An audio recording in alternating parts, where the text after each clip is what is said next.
Lepo pozdravljeni in dobrodošli v mojem knjižnem kotičku.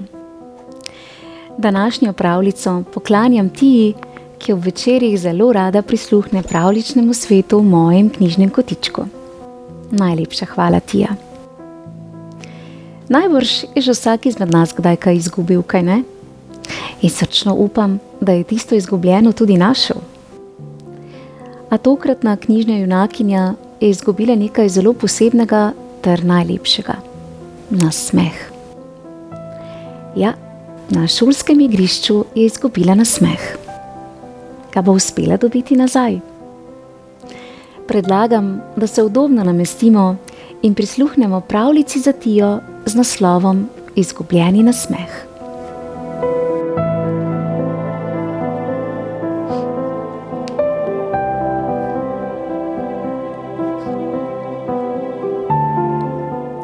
Včeraj sem na šolskem dvorišču izgubila nasmeh. Vsi so me sumničavo pogledovali. Spraševali so me: "Si jezna ali kaj? Ti je kdo stopil na prste?" Me je vprašala celo Justina, moja najboljša prijateljica. "O ne," sem brž odvrnila in se zaman skušala nasmehniti. "Kaj pa se je zgodilo s tvojim smehcem?" me je doma vprašala mama. "Upam, da se bo kmalu vrnil. Brez njega je dan tako čemeren." Nič nisem odgovorila. Z dlanmi sem si zakrila usta, da mamica ne bi bila več žalostna. "Čakaj malo," je rekel očka. "Smehec ti bom takoj pričaral nazaj."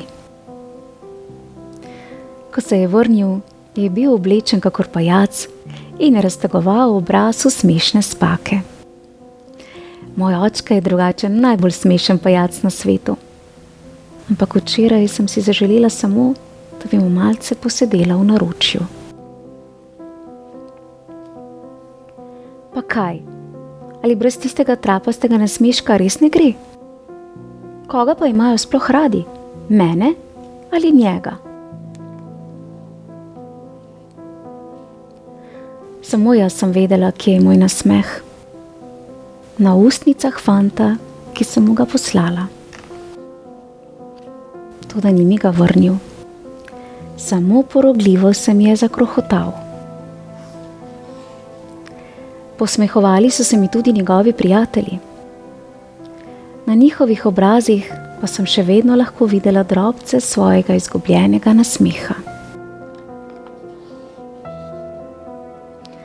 Teta Tečka je rekla, da sem za vse sama kriva. "Kaj se pa kar vsem vprek smehljaš?"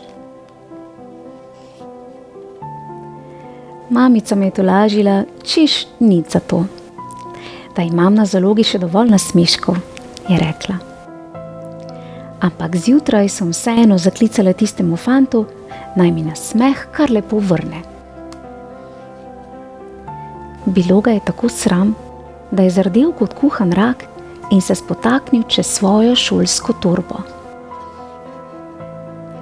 In tedaj sem začutila, da so se mi ustnice spet navihale v nasmeh.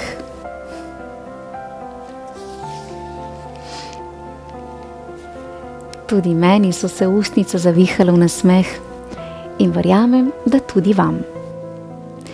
Namreč iskren nasmeh je kot čarovnija, ki jo začutimo tudi v srcu.